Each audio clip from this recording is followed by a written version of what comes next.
예, 우리 이제 하나님 말씀 보시겠습니다. 우리 하나님 말씀 신약성경 로마서 6장 1절 말씀입니다. 우리 로마서 6장 1절 말씀 되겠습니다.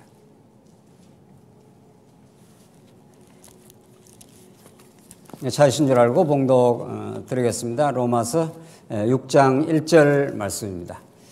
그런즉 우리가 무슨 말을 하리요? 은혜를 더하게 하려고 죄에 거하겠느냐? 그럴 수 없느니라.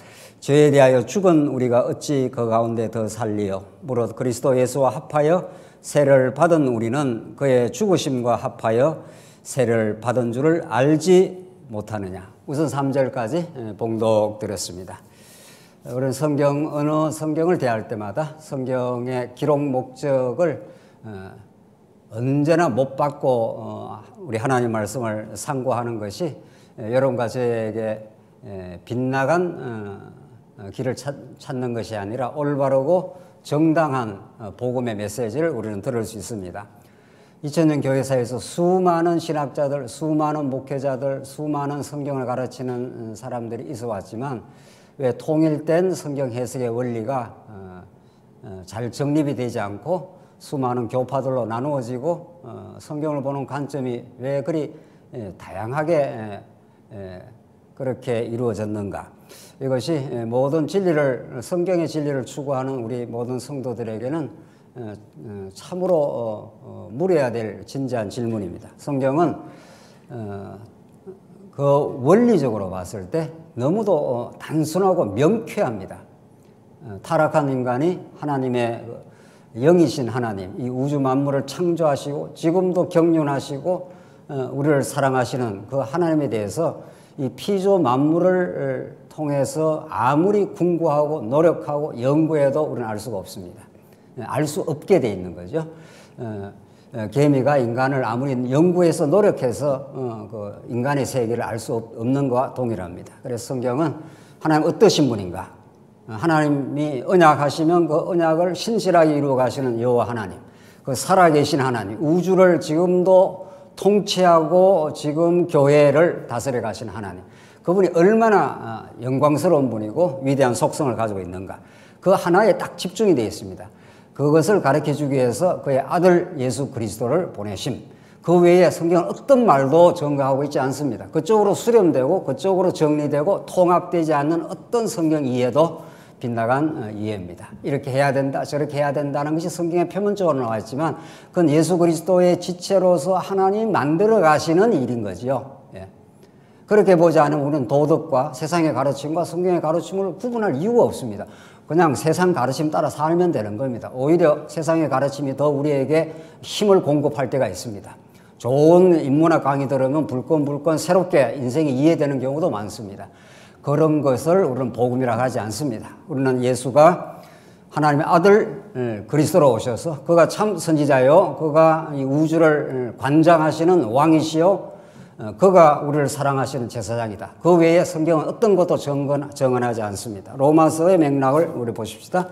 로마서는 서론에서 구약의 선지자들을 통해서 약속된 아들에 관한 메시지다. 아들 예수 그리스도에 관한 메시지. 딱 그렇게 로마서가 정언을 합니다. 그런데 로마서, 고린도전서, 갈라디아서가 다른 것은 그 맥락이 다르기 때문입니다. 그 근본 주제는 똑같습니다. 하나님의 아들 예수 그리스도를 증거하는데 로마서는 하나님의 의의 영광을 통해서 하나님 여호와의 살아계심과 그 은혜를 드러내기 위해서 인간을 불의한 가운데 가두었다, 이런 뜻입니다. 하나님이 가두어 놨기 때문에 하나님이 가두시기도 하고 하나님이 건져내시기도 합니다. 그런 하나님의 주권과 은혜가 드러나는 거죠. 자, 이 부분을 우리가 오늘 6장에서 특별히 더 이제 바울이 정언을 하는데, 죄가 무엇이고 의가 무엇이고 진짜 복음이 무엇인지를 앞에서도 쭉 5장까지도 밝혔지만은 6장에서 더 심도 있게 이제 파고들어갑니다. 그러니까 오늘 6장 내용은 우리가 바로 한 5분 동안 정리한 이런 하나님의 자기 계시, 예수 그리스도를 우리에게 드러내어서 그의 의의 영광을 찬미하게 한다는 그 목적에 딱 못을 받고 이 본문을 읽지 않으면 로마서 굉장히 어렵습니다. 무슨 소리를 하는 건지. 이게 세상의 관념을 가지고 그냥 뛰어들면 죄라는 건 우리가 짓는 거 아니야? 이렇게 되는 거예요. 성경 그렇게 말합니다. 하나님이 가두신다 이런다는 거죠. 하나님이 또 건져내십니다. 예수를 통해서. 이런 이야기는 세상에 어떤 가르침에도 없습니다. 예. 그래서 오늘 6장 내용이 굉장히 사실은 이게 난해한 규절입니다. 오늘 한 본문 보십시다. 그러나 우리가 딱 못을 받고 이제 오늘 우리의 기본적인 성경 해석의 원리를 잡고 들어가면 이것처럼 또 정확하고 실타래가 풀리듯이 풀려가는 게 없습니다. 6장 1절. 6장 내용 우리 6장 내용 전체가 6장 1절로부터 11절이 이제 그리스도와 합한 세례에 관해서 말합니다. 그러니까 우리는 그리스도와 연합된 세례를 받은 존재다. 쉽게 말하면 그리스도와 함께 죽고 함께 살아났다 이런 뜻입니다. 이런 말들이 얼마나 영적인 말씀입니까? 그러니까 신약은 구약의 배경이 없으면 잘 납득이 안 됩니다. 우리는 그리스도를 본 적도 없는데 그리스도가 죽을 때 우리도 죽었고 그리스도가 살아날 때 우리도 살아났다. 지금 그 말을 하고 있는 건데 이런 것들을 이제 이해하기 위해서 하나님은 구약의 그림을 보여준 겁니다. 구약의 언약 백성들을 애굽에 집어넣었으면 죽인 거 아니에요? 애굽에 집어넣으면 그게 죄와 사망의 법에 가두은 겁니다. 넣었다가 이제 모세를 통해서 건져낼 때 이스라엘 백성이 구름과 바다에서 세례를 받고 이렇게 나오죠. 고린도전서 10장에 기억하시죠? 고린도전서 10장.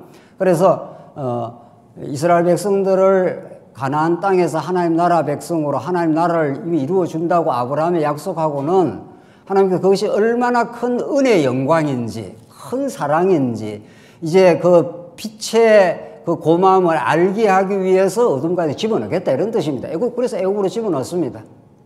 그걸 하나님께서 로마서로 말하면 불의한 가운데 집어넣는다 이런 뜻입니다. 그러니까 들어가는 거야 인간이 들어가는 것 같지만 궁극적인 뜻이 집어넣게 되어 있습니다. 집어넣으면 못 나옵니다. 감옥에 가두면은 밖에서 간수가 문을 열어줘야 나올 수 있는 거죠. 아무리 안에서 두들기고 발부동 치고 노력해도 못 나온다는 거죠. 그걸 성경은 가두심 이렇게 말합니다. 죄 가운데 불의한 가운데 가두어 두심은 하나님의 긍휼을 더 깨닫게 하기 위함이라 그게 로마서의 결론이란 말이죠. 그래서 지금 이제 하나님께서 6장에서 이제 그 세례를 말하면서 그리스도와 연합한 그 세례를 말하면서 우리의 운명이 예수 때문에 완전히 달라졌다. 완전히. 전에는 죄와 한 덩어리가 됐었는데 이제는 그리스도와 한 덩어리가 되었다. 그리스도와 연합한 세례를 받았다. 지금 핵심은 그겁니다. 그러니까 전에는 사단의 나라에서 죄와 연합되어서 하는 것마다 죄의 종로를 했는데 이제는 거기에서 건져내는 능력이 예수 그리스도 안에 있기 때문에 하나님의 작정 속에 있기 때문에 예수 그리스도에서 건져내버렸다 이런 뜻입니다. 그래서 예수와 연합이 되었다 이런 뜻입니다. 이게 우리의 존재론적 근원적인 변화입니다. 그렇죠? 그러니까 이거는 정말 영적인 말씀이죠. 뭐 우리가 예수가 눈에 보이지도 않는데 뭐 우리가 어떻게 변했단 말이냐. 이게 이제 성령께서 당신의 진리의 세계, 영의 세계를 열어주지 않은 우리가 그러니까 예수 믿지 않는 사람, 이 진리 안에 들어와 있지 않는 사람, 성령의 감동 속에 들어와 있지 않는 사람, 이게 아무 감각이 없는 겁니다. 그래서 그걸 우리로 하여금 더 잘 깨닫게 하기 위해서 구약의 시청각적 그림을 보여줬다는 겁니다. 애굽에 집어넣었다가 뺐다 이런 뜻입니다.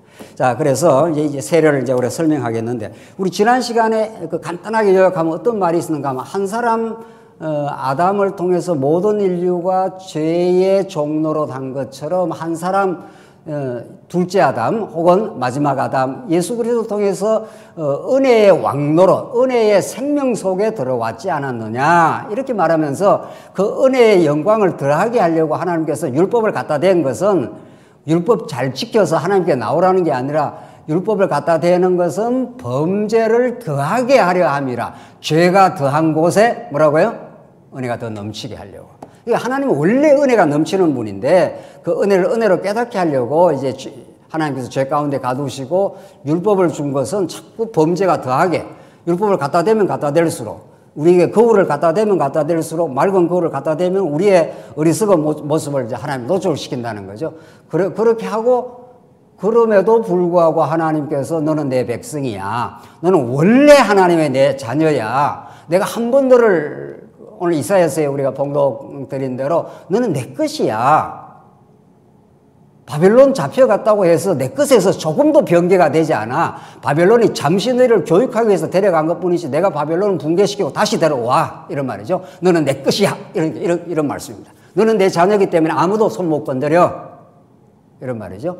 그래서 하나님께서 이제 은혜를 더하게 하려고 죄가 더한 곳에 은혜를 더욱 넘치게 해서 이제는 죄의 왕노릇, 사망의 왕노릇 하던 옛날의 존재 방식, 옛날의 신분에서 은혜의 왕노릇 속에 이미 들어왔어. 이런 말입니다. 지난 시간 말씀이.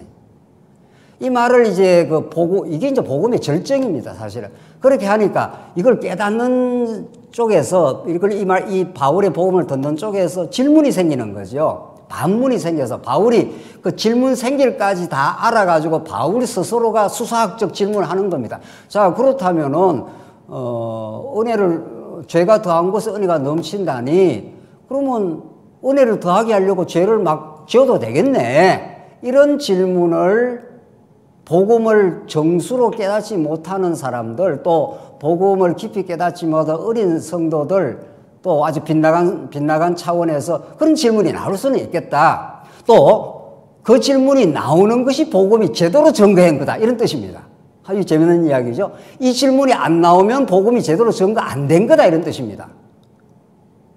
그러니까 하나님께서 은혜를 더하게 하려고 죄가 더한 곳에 은혜가 더욱 넘쳤다. 이렇게 하니까 그런 질문이 생길 수 있다는 겁니다. 그러면 뭐 막 살고 뭐 죄가 좀 더 지으면 은혜가 더 넘치겠네.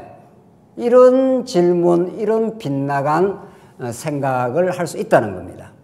이거는 바울이 이런 반문을 하는 건데, 이거는 복음 안에 깊이 들어오기까지는 누구나 할 수 있는 겁니다. 또 누구나 하고 삽니다.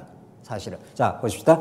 6장 1절. 그런즉 우리가 무슨 말하리요? 은혜를 더하게 하려고 죄를 더하겠느냐? 이런 이제 빗나간 질문을 할 수는 있다는 겁니다. 그 질문을 던지면서 바울이 이제 앞에서 말씀한 은혜의 사건을 더 이제 심도 있게 설명합니다. 이걸 세례와 연합의 키워드를 통해서 6장 설명을 하겠다. 이런 뜻입니다. 자, 그러니까 이게 사실은 알고 보면 참 이게 은혜를 설명하기 위한 방편들인데 그리 쉽진 않아요. 잘 우리가 이 본문을 따라갈 필요는 있어요. 2절. 그럴 수 없느니라. 그건 말도 안 되는 소리다. 우리가 은혜를 더하게 하려고 죄에 거하면서 죄의 흙탕물 속에 그 고통의 죄 속에 우리가 살았었는데 다시 거기서 뒹굴어 보자. 뒹굴어도 괜찮네. 이런 생각은 은혜가 무엇인지 죄가 무엇인지를 모르기 때문에 하는 소리다. 지금 바울이 지금 그렇게 설명해 갑니다. 진짜 은혜가 뭔지를 알면, 진짜 은혜의 폭발적인 감격 속에 들어와 있다면, 아버지의 사랑을 탕자가 집에 들어와서 엄청난 은혜를 깨달으면 다시는 안 나간다. 이런 생각을 하지, 또 나가서 한번 돌아와서 용서를 또 받아야 되겠다. 이런 소리 안 한다는 거예요. 자, 예를 들자면, 이제 설명해 봅시다. 2절. 그럴 수 없느니라. 죄에 대하여 죽은 우리가 어찌 그 가운데 살리요. 자, 이렇게 말하잖아요. 죄에 대해서 죽은 우리가 어찌 그 가운데 살리요. 3절. 무릇 그리스도 예수와 합하여 세례를 받은 우리는 그의 죽으심과 합하여 세례를 받은 줄 알지 못하니. 여기서 갑자기 이제 그리스도와 합한 세례가 나오잖아요. 이제 이걸 이해하려면은 우리 구약 전체를 이제 이해해야 우리가 정당하게 이해가 되는 거죠. 우리는 지금 로마서를 살펴가지만 성경 전체의 큰 프레임, 성경 전체의 주제와 틀을 우리가 이미 전제를 하고 있지 않습니까? 성경은 아담에게 언약을 하신 건데, 그대로 둘째 아담 통해서 이루시겠다. 이런 말이죠. 그래서 언약을 이루시는 여호와 하나님이다. 이게 이제 성경의 전체 주제인데, 우리가 이 이야기를 많이 들었지 않습니까? 이제 이건 뭐 너무 중요한 거죠, 사실은. 그런데 이제 그 언약이 어떤 언약이냐, 이렇게 이제 우리가 이제 차근차근 더 성경을 심도 있고 더 깊이 있게 지금 우리가 깨달아가고 있는 중이죠. 그러니까 어떤 언약을 하나님이 이루겠다는 거냐, 어떤 언약을 이루어서 하나님의 살아계신과 위대한 속성을 드러내겠느냐, 이렇게 우리가 당연히 질문이 생기죠. 언약의 내용이 뭐야? 이렇게 하면 우리는 이게 이제 하나님 나라라는 거죠. 우리가 저는 이제 3대 언약, 3가지 언약인데 그 뭐 틀린 말은 아니라는 거죠. 그러나 그것이 복음적이고 신학적으로 이해하기에는 좀 부족하다. 우리는 이렇게 보는 거죠. 왜냐하면 자손 땅 통치 이런 건 구약에 잘 적용이 되지만 우리 신약에 와서는 그게 예수 그리스도 한 분에서 통합이 늘 되니까 구약의 모든 사건들은 모든 사건, 모든 내용은 한 분 예수 안에 통합이 딱 되어서 우리가 이 성경이 내게 대하여 증거하는 것이라 이렇게 했기 때문에. 그래서 우리는 이제 하나님 나라 언약이다. 세 가지, 3대 요소가 그걸 하나님께서 아브라함에게 계승을 하시고 그걸 이루시겠다 이런 뜻입니다. 그런데 문제는 아담이 타락을 해버린 거 아니에요. 불의한 가운데 이제 빠진 거죠. 그 불의한 가운데 빠져있기 때문에 스스로 하는 나라를 이제 이룰 수가 없는 거죠.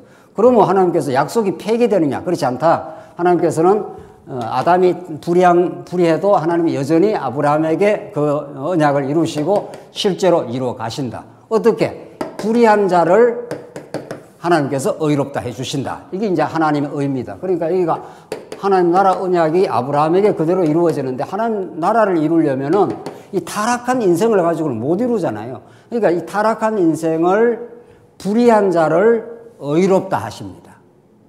그렇죠? 언약 관계에서 떨어져 나갔기 때문에 아무 생명이 없습니다. 이걸 우리는 죄와 사망의 굴레 아래 떨어져 있다는 거죠.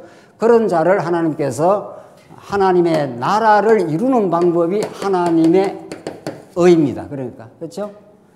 언약 관계에서 이렇게 단절된 자를 언약 관계를 회복시킨다 이런 뜻입니다. 하나님이 한 번 언약을 했기 때문에 하나님 편에서는 언약을 끊지 않는다 이 말입니다. 인간이 끊고 나간 거지 하나님은 다시 회복시켜서 언약의라는 게 체닥하라는 게 여러 차례 강조했지만 그 관계적 용어라는 거죠. 행위적 용어가 아닙니다. 성경에서 우리 세상에서 의하면은 정의하면은 어느 민주당이 더 정의로운지 뭐 국민의 힘이 더 정의로운지 거기에서 하는 걸 봐서 의롭다 한다 그래야 한단 말이에요. 성경은 전혀 그게 아닙니다. 성경은 의는 하나님 편에서 관계를 맺었다 이런 뜻이죠. 하나님하고 올바른 관계를 우리는 의롭다 하는 거니까. 자, 그래서 하나님 나라를 이루는 과정에 하나님께서는 당신의 의를 이루어 주시겠다. 어떻게? 율법으로 말미암으면 율법을 갖다 대면 모든 자가 죄와 사망의 법에 있지만은 하나님께서 사망 가운데 있는 자를 재물을 하나 가져오면은 이 성전에다 재물을 하나 가져오면은 용서해 주겠다는 거죠. 그래서 아버지와의 하나님과의 관계를 회복시켜서 재물을 가져오면은 지성소까지 나올 수 있는 거죠. 그게 미팅 플레이스 아닙니까? 지성소가 하나님과 만날 수 있다는 겁니다. 그래 하나님과 만나는 것을 우리는 행복이라고 합니다. 빗나간 자녀가 아버지와 만나면 모든 게 정리가 되는 거죠. 그래서 성전이라는 게 그렇게 중요한 곳입니다. 그러니까 이걸 구약에서는 어떤 나라인가 하면 그게 제사장 나라라 이런 뜻입니다. 제사를 통해서 하나님을 여호와라 부를 수 있는 나라. 인간 편에서는 어떤 시도도 하나님께로 나올 수가 없는데 제사를 통해서 새롭고 산 길이 열려서 하나님 여호와 이렇게 하면 하나님 받아주시겠다 이런 뜻입니다. 그래서 관계가 완전히 회복이 되는 겁니다. 그래서 너는 내 사랑하는 백성 이렇게 해서 구약에는 그런 그림을 통해서 보여줬는데 이 모두가 하나님 나라도 하나님의 의도 구약의 모든 사건들은 어디로 수렴이 된다고요? 예수 그리스도 한 분에게 수렴이 돼서 예수가 하나님 나라로 오시고 예수가 십자가에 죽으시고 부활하심으로 하나님의 의가 되어주시고 그래서 이제 세례가 이제 나오지 않습니까? 세례가 이제 예수님께서 구약에도 세례가 많이 나오죠. 구약에 노아 방주도 죽일 자를 죽이고 살릴 자를 살리고 모세 시대 때도 모세에게 속하여 너희가 구름과 바다에서 세례를 받았나니 애굽에서 죽어야 될 자를 다 죽어야 될 자 대신에 바로의 군사들을 다 물매장 죽이시고 이스라엘 백성들을 살리시는 거. 그 물을 통과한 거 아니에요? 그 물이란 건 죽이고 살리고 하는 뜻이니까 정결의 표상이니까. 자 그렇게 해서 이제 살려내고 그 모든 것이 이제 예수님한테 적용이 될 때 예수님이 세례 요한에 갑니다. 그야말로 세례 뭐죠? 요한 아닙니까? 그 세례 요한은 구약의 마지막 선지자로서 구약의 모든 것을 이제 마지막 이제 예수께로 인도하는 그 정점을 찍는 거죠. 그러니까 세례 요한인데 요단강에서 막 그 물세례를 했지 않습니까? 그러니까 예수님이 세례 요한에 가서 내게 세례를 달라. 그러니까 세례 요한이 예수님을 알아봤습니다. 내가 당신한테 세례를 받아야 할 터인데 어찌 당신이 나한테 와서 세례를 받고자 합니까? 예수님이 이제 알고 있는 거죠. 내가 이렇게 죄 때문에 죽고 택한 백성이 죄 때문에 죽고 내가 살아나야 할 것이다 하는 것을 이미 예언적으로 지금 보여주려고 자기 그런 세례 사건을 통해서 보여주려고. 그러니까 이렇게 하여 모든 뭐를 이룬다고요? 예수님이 하시는 말씀이 이렇게 내가 세례 요한 너한테 내가 세례를 받는 것은 장차 진짜 세례, 진짜 불세례, 십자가에 죽고 살아나는 그 세례를 지금 예시하는 거니까 이렇게 해, 괜찮아 이런 말이죠. 이렇게 해야 모든 의를 이룬다 그러죠. 이 바로 의입니다. 예수님이 하신 말. 구약에도 끊어진 관계를 하나님께서 성전에서 회복해서 하나님이 의롭다 해주겠다는 거예요. 의롭다고. 그래서 관계를 완전히 회복시켜 주겠다는 거예요. 그래서 예수님이 십자가에 죽고 부활하셔서 이는 내 사랑하는 아들이라 이렇게 증명이 되지 않습니까? 세례를 딱 받음으로 하늘에서 소리가 들려서 이는 내 사랑하는 아들인데 이 아들이 장차 모든 백성, 언약 백성들이 죄를 위해서 죽고 살아날 것을 지금 미리 보여줬지 않았어요? 그래서 그때 나오는 세례란 말이죠. 그래서 세례는 정결의 표상이기도 하고, 자, 더 중요한 거는 점점 나옵니다.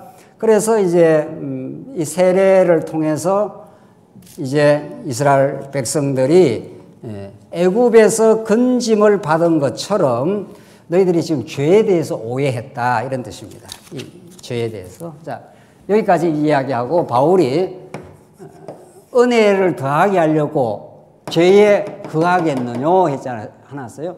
자, 이 말은 그럼 죄를 안 짓는단 말이냐? 실제로 로마 10장에 가면 바울이 예수 믿고 나서도 죄 때문에 많이 고민했지 않습니까? 내 마음에 벗은 하나님을 섬기고자 하지만 내 몸에 다른 법이 나를 죄악 가운데로 이끌어가는 것을 보는도다. 오라 뭐라 합니까? 공고한 자라. 내가 죄인 중에 괴수라. 예수 믿고 나서도. 우리도 실제로 그런 죄 때문에 고민하고 또 우리가 괴로워할 때가 있죠. 죄를 안 짓는다는 뜻이 아니에요. 이 6장에 나오는 죄에 거하겠느냐 그러잖아요. 죄에 거하겠느냐 하잖아요. 요 말이 중요한 말이에요. 죄를 안 짓겠느냐 안 짓는다 그 말이 아니라 예수 믿고 나서도 우리는 범죄를 할 때가 있는데 할 때가 너무도 많죠 사실은. 근데 은혜를 더하게 하려고 죄에 거하겠느냐 이 말이 중요한 말이에요. 자, 이 말을 우리가 이해하려면 죄의 본질을 한번 생각해 봅시다. 죄가 뭡니까? 죄가 우리가 드러나는 로마서의 앞에서 나온 죄의 수많은 목록들, 시기, 탐욕, 무정함, 수근수근됨 여러 가지 나오는 그 죄의 여러 가지 목록들은 엄밀하게 말하면 죄라기보다도 죄가 아니라 죄가 만들어내는 열매들, 죄의 현상들, 범죄 사건들이죠. 그렇죠? 성경이 말하는 죄라는 것은 그 수많은 그 다양하게 나타나는 죄의 열매들의 총합을 죄라고 합니다. 그걸 우리가 죄인이라 그러고 그러니까 어떤 것이 우리에게 드러나지 않아도 죄는 행위 차원에서 규정되는 게 아니라는 거예요. 성경은 행위 차원에 규정되는 게 아니라 죄는 존재 차원의 규정이 되고 더 근본적으로 말하면 영역의 차원이에요. 그게 무슨 말인가 하면은 우리가 흑암의 권세에서 골로새서의 흑암의 권세에서 우리를 아들의 나라로 옮기셨다 그래요. 골로새서 1장에 어둠의 흑암의 권세에서 우리를 아들의 나라로 옮겨서 그 아들 안에서 죄사함, 속량함을 받았다 이렇게 말해요. 골로새서 정확하게 읽어드리죠. 골로새서 1장 13절로 14절 그가 우리를 흑암의 권세에서 건져내사 그의 사랑의 아들의 나라로 옮겼었으니 그 아들 안에서 우리가 속량 곧 죄사함을 얻었노라. 자, 지금 죄사함이라는 건 아들이 중요해요. 아들의 통치 속으로 전에는 사단의 권세, 흑암의 권세에서 아들의 권세로 옮겨졌다. 그게 우리의 택자의 지금 존재 방식이에요. 실제로. 그러니까 우리는 이제는 죄하고는 무관한 존재예요. 원리적으로. 예수 믿어버린 사람은 전에는 죄의 범주 속에 죄의 지배라는 그런 사망의 나라 속에 있다가 지금은 원리적으로 아들의 나라로 옮겨져 버렸어요. 다시는 저쪽으로 안 내려갑니다. 이스라엘 백성들이 애굽에 살다가 어디로 나왔습니까? 나와버렸어요. 그리고 홍해 바다가 어떻게 됐습니까? 물이 다시 흘러버렸어요. 다시 돌아갈 수도 없어요. 그러니까 우리는 거기에 대해서 아무 의심이 없는 사람들이. 그래서 사실은 죄라는 것은 죄로 따지면 머리끝에서 발끝까지 꽉 들어차 있고, 그러니까 범죄를 오늘 이렇게 미워했다, 누구를 시기했다 이런 거 안 해도, 그런 범죄라는 현상이 없어도 근본적으로 우리는 죄인이에요. 근본적으로 죄인인데 영역이 바뀌어졌기 때문에 하나님이 범죄 죄인이라 규정을 못합니다. 아들의 나라로 옮겨져 버리기 때문에. 그렇잖아요. 영역이 사단의 나라, 깡패들 속에 있어야 그게 깡패라고 규정이 되는 거지. 깡패에서 집으로 옮겨버렸어요. 아버지가 그 깡패 속에 잡혀있던 아이를 집으로 옮겨놔 버렸어요. 영역이 바뀌어버렸어요. 통치 영역이 바뀌었다고요. 그 집에 온 아이를 갖다가 뭐 깡패다, 네가 뭘 잘못해, 이런 게 아무 문제가 안 돼요. 아버지의 사랑 속에 이미 옮겨져 버렸어요. 그래서 죄는 근본적으로 우리하고는 상관이 없습니다. 율법이 우리를 아무 주장을 못합니다. 근본적으로. 예. 그러면 왜 죄를 그냥 죄 가운데 때로는 우리가 어리석음도 행하고 범죄 현상을, 그런 현상은 뭐라고 설명하냐. 그게 이제 7장에 나오는 설명이에요. 7장에. 이렇게 우리는 죄하고는 근원적으로 무관한, 원리적으로 말입니다. 원리적으로 무관한 영역으로 옮겨져 버렸어요. 예. 그걸 믿음으로 받아들이는 겁니다. 사실은. 예. 그리고 아무리 이 땅에서 때로는 실수하고 범죄해도 이미 영역이 달라져 버리기 때문에 하나님의 정죄라는 판단 속에 있지 않습니다. 사실은. 이 말을 이제 잘 이해를 하셔야 되는데, 자, 그러니 죄를 좀 지어도 되겠네. 또 자꾸 그런다는 거죠, 지금. 그렇게 말을 하니 이제 앞에서도 계속 그 말을 좀 해왔어요. 아무 상관없다. 이제 완전히 하나님 편에서 의롭다고 칭해져 버렸어. 이런 말이죠. 그게 얼마나 큰 은혜인 줄을 우리가 제대로 생명 가운데 죽음에서 생명으로 옮기자. 자, 예를 들어 보자. 사형수는 하루하루 가는 게 사는 게 아닙니다. 언제 부르면 목매에 죽어야 되잖아요. 그러니까 그 사형수는 그냥 악몽 중에 산다고 합니다. 사실은.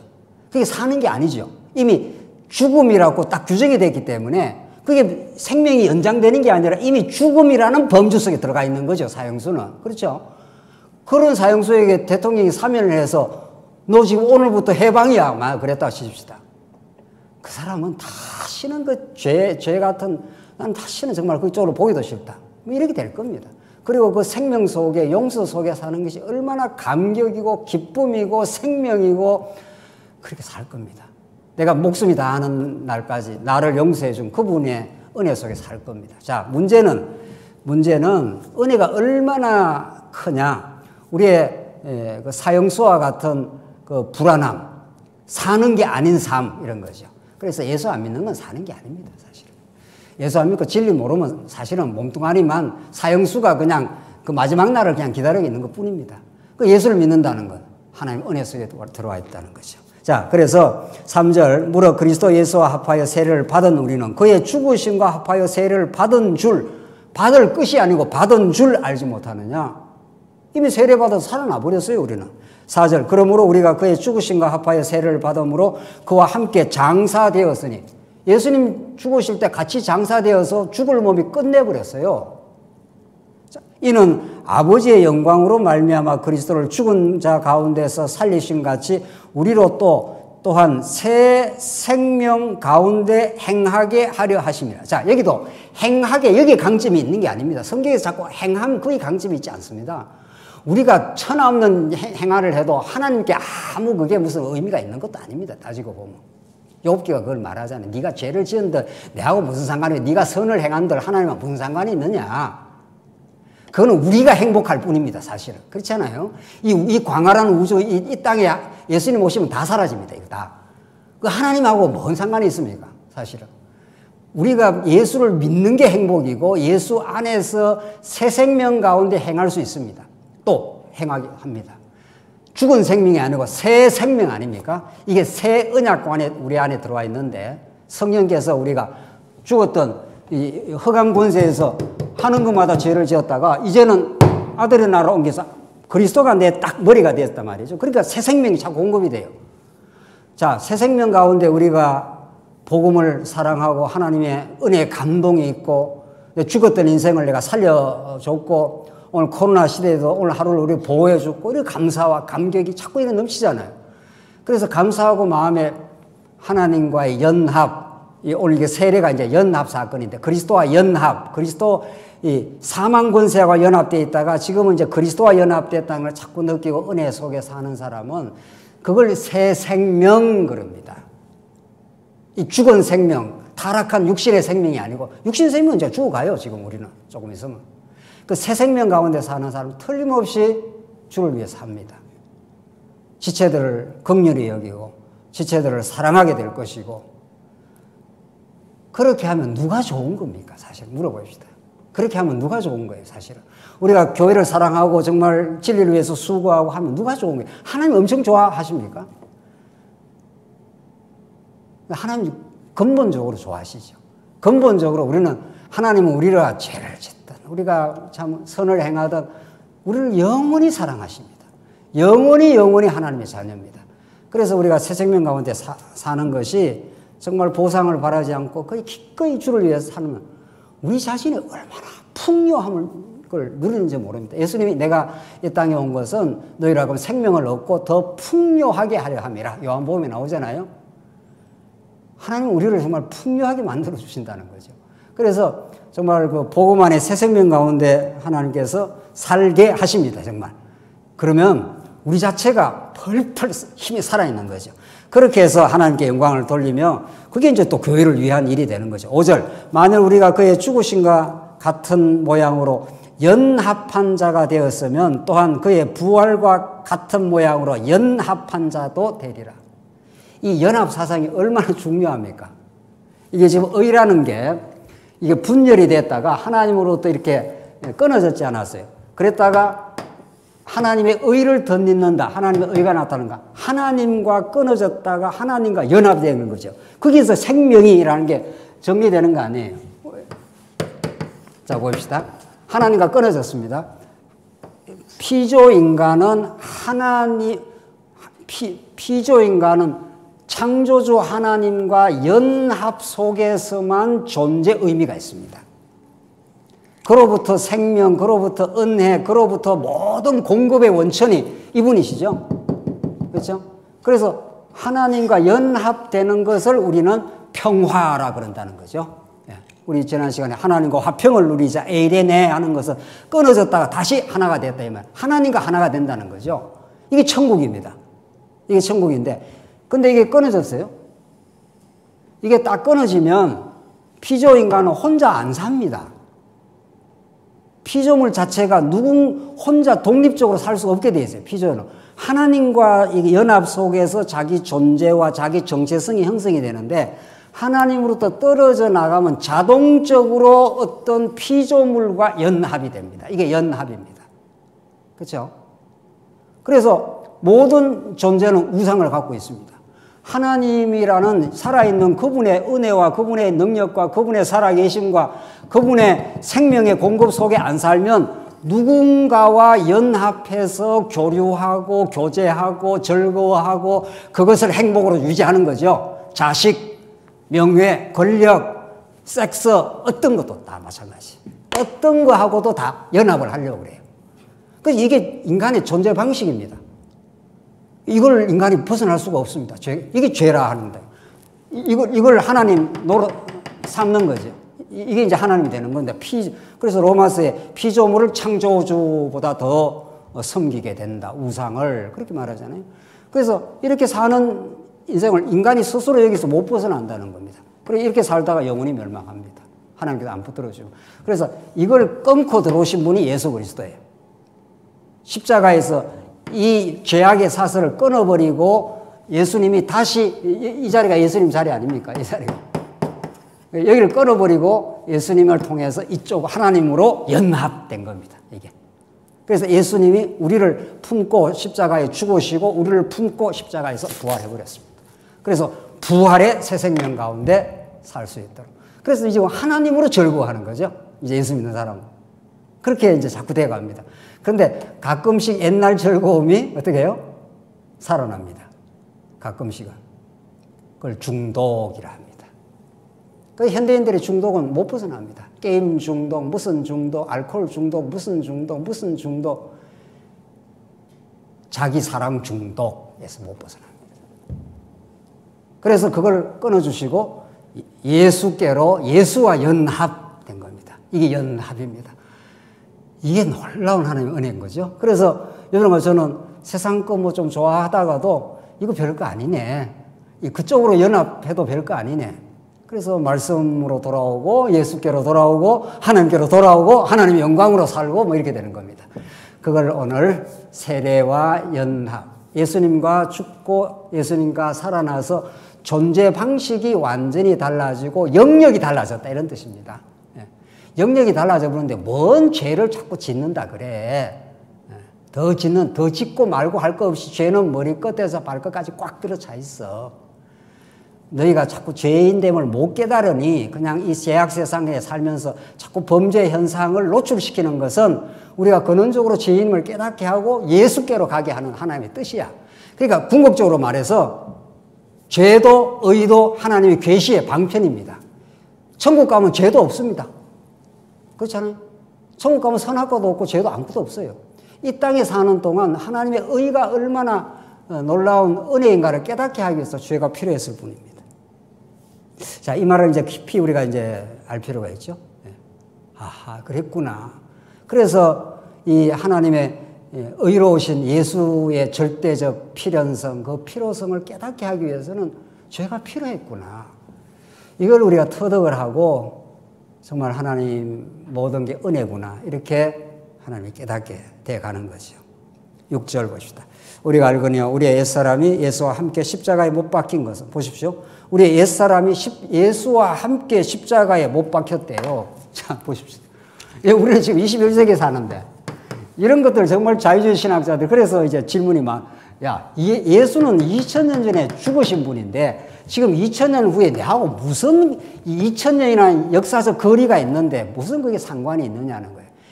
이게 굉장히 역사주의적이고 과학적인 그런 자유주의 신학자의 질문이었어요. 근데 이게 과학적으로 풀리고 있습니다, 사실은. 여러분들 양자역학을 아십니까? 양자역학 복잡한 이야기 다 걷어치우고 양자역학이라는 것은 이쪽에서 발생한 일이 저쪽에서 나비 효과라는 것이 여기서 나비가 이렇게 나비짓을 하면은 저 남미 쪽에서 나비짓을 하면 북경 쪽에서 폭풍이 일어난다고 합니다.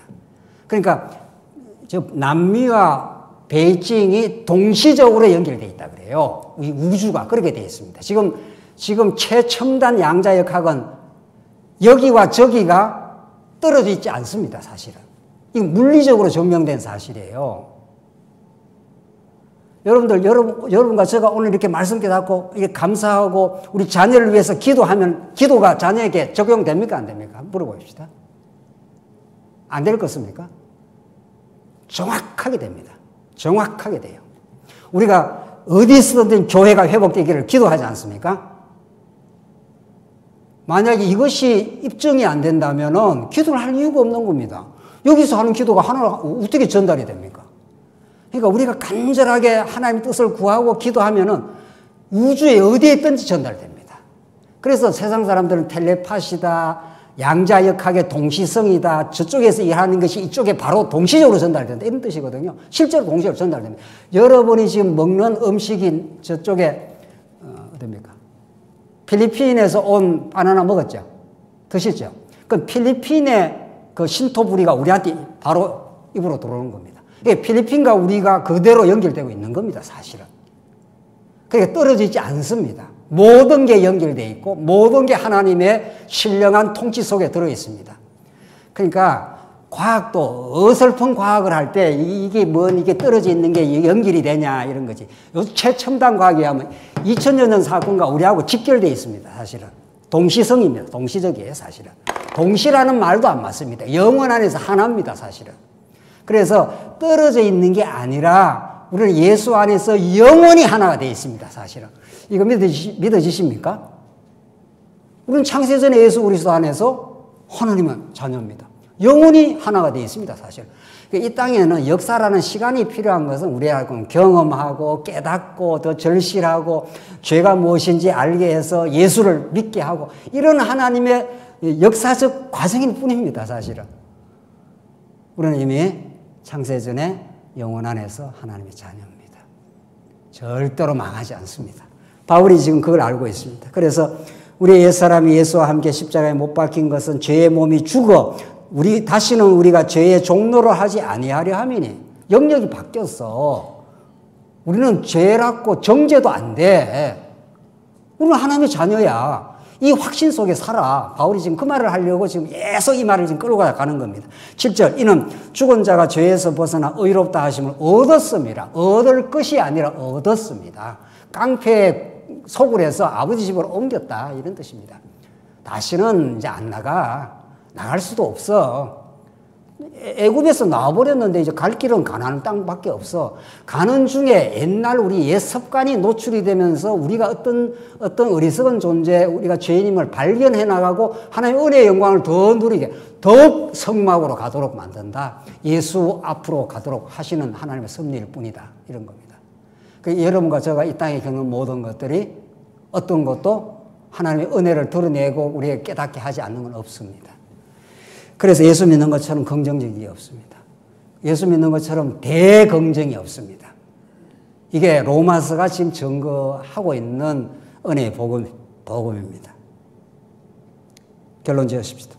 만일 우리가 그리스도와 함께 죽었으면 또한 그와 함께 살 줄을 믿노니 이게 믿음입니다. 그리스도와 함께 죽었는데 그와 함께 살 줄을 우리는 믿는 사람들이다. 우리는 존재 방식이 달라졌어. 통치 영역 자체가 달라졌어. 우리한테 그런 거 묻지도 마. 이런 말이죠. 9절 이는 그리스도께서 죽은 자 가운데 살아나셨음에 다시 죽지 아니하시고 사망이 다시 그를 주장하지 못할 줄 암이라. 그리스도가 그러니까 그리스도에 붙은 연합된 우리는 당연히 우리는 사망이라는 게 우리한테 적용이 안 돼. 이런 말이죠. 오늘 장례식 갔다 왔는데 여러분과 저도 언제 죽을 거 아니에요. 그렇죠? 우리 안 죽습니다. 그래서 나는 부활이요 생명이니 살아서 나를 믿는 자는 죽어도 살겠고 살아서 나를 믿는 자는 영원히 죽지 아니. 안 죽습니다. 우리는. 죽음이라는 게 없습니다. 죄가 우리하고는 아무 상관없는 영역 속으로 하나님 옮겨놨습니다. 자, 이걸 우리가 정말 믿고 이걸 믿을 때 우리가 실수 좀 해도 실수가 우리를 정죄하지 못합니다. 오히려 주를 더 의지하는 길로 가고 있는 중입니다. 10절 그가 죽으시면 죄에 대하여 단번에 죽으시며 그가 살아나시면 하나님께 대하여 살아나시면 이와 같이 너희도 너희 자신을 죄에 대해서는 뭐라고 그랬습니까? 죽은 자요. 죄에 대해서 죽어서 끝나버려서 살아있는 자만 죄가 자꾸 발행을 하는 겁니다. 자기가 살아있다고 생각하는 사람, 옛사람이 살아있다. 우리 옛사람이 죽었다고 생각하는 사람은 죄가 우리한테 원리적으로 작동을 못한다는 거예요. 율법도 우리하고 상관없습니다. 율법에 의해서 죽어버렸기 때문에 예수와 함께 우리가 죽었기 때문에 율법이 우리하고 상관이 없게 되어버렸습니다. 그래서 우리는 여러분과 저에게는 돌비에 새긴 율법이 우리하고 작동을 안 하고 그보다 훨씬 아름다운 신비에 새긴 사랑의 법을 우리한테 신겨놨습니다. 그래서 우리를 지금 작동하고 제대로 움직이고 있는 것은 사랑의 법밖에 없습니다. 사랑하면 모든 율법을 지키는 겁니다. 자, 이 위대한 사랑, 여러분과 저 안에 역사하기 시작하는 하나님의 사랑이라는 게 하나님의 그 본체의 방식인데 그것이 우리 안에 이루어지면 우리는 이 죄악만한 세상 가운데 승리가 무엇인지 평안이 무엇인지 교회 생활이 어떤 건지 그 원리에 의해서 모든 것이 정리가 되는 거죠. 그래서 결론입니다. 이와 같이 너희도 너희 자신을 죄에 대하여는 죽은 자요 그리스도 예수 안에서 하나님께 대하여는 살아있는 자로 여길지어다. 이제 그렇게 믿으라 이런 말입니다. 로기조마이 하는 것을 그렇게 받아들이라. 그리고 이제는 하나님 앞에 살아버린 존재이다. 그걸 통해서 하나님 얼마나 정말 하나님 나라 언약을 이루어 주신 분이다. 이제는 하나님 나라라는 영역 속으로 너희를 옮기고 죄 없다고 해버렸어. 그렇게 하나님 붙들었어. 너는 내 것이야. 하나님 우리를 그렇게 붙들고 그의 살아계심을 지금도 제가 예수 안에 이루어졌잖아요. 지금 성령이 오셔가지고 지금 우리를 하나님 나라는 교회 속에 날마다 이루고 있습니다. 날마다. 그분이 우리 안에 날마다 복음을 깨닫게 하시고 교회를 이렇게 만나게 하시고 말씀을 듣게 하시고 하나님 나라가 이렇게 펼쳐져 간다는 걸 보여주시고 뭐 이렇게 날마다 당신의 살아계심, 그의 능력, 그의 은혜, 그분이 나를 붙들고 있다고 하는 그리스도의 지체로서의 연합이라는 게 오늘 본문의 핵심입니다. 이 언약적 연합입니다. 하나님 안 버리겠다 이런 뜻입니다. 이 복음이 없어서 한국교회가 얼마나 복음 하면서 뭘 해야 된다는 겁니다. 뭘 해야 하나님 앞에 나갈 수 있고 뭘 해야 그래도 뭐가 든든해 보이는 그것 때문에 얼마나 성도님들이 교회 생활에 짐이 많은지 모릅니다. 관계없습니다. 우리는 아무것도 하나님께 보탤 일도 없고 하나님부터 받았고 그 새 생명을 누리게 되면은 무서운 행동이 나옵니다. 거침없이 나올 겁니다. 아마 이제는 정말 진리를 위해서 정말 교회를 위해서 살아가게 될 것이고 그렇게 살면 살수록 더욱 충만하고 감사하고 정말 신령한 기쁨이 넘치는 그걸 항상 기뻐하라. 예수와 연결되어 있으니 이런 뜻입니다. 이 새 생명의 풍요가 여러분과 저희 있길 바랍니다. 기도하십시다. 자비하신 하나님 아버지 은혜를 감사합니다. 이제 그리스도와 함께 2000년 전에 죽고 함께 새 생명 가운데 살려주셔서 참으로 감사합니다. 우리로 하여금 이제 그 풍성한 은혜의 폭포수 속에 살게 하시고 그 은혜의 영광을 찬미하게 하시고 우리가 사나 죽으나 남은 생에 이 진리와 교회를 위해서 살아가도록 하나님께서 우리 모두를 붙들어 주시옵소서. 예수 그리스도의 이름으로 기도합니다. 아멘.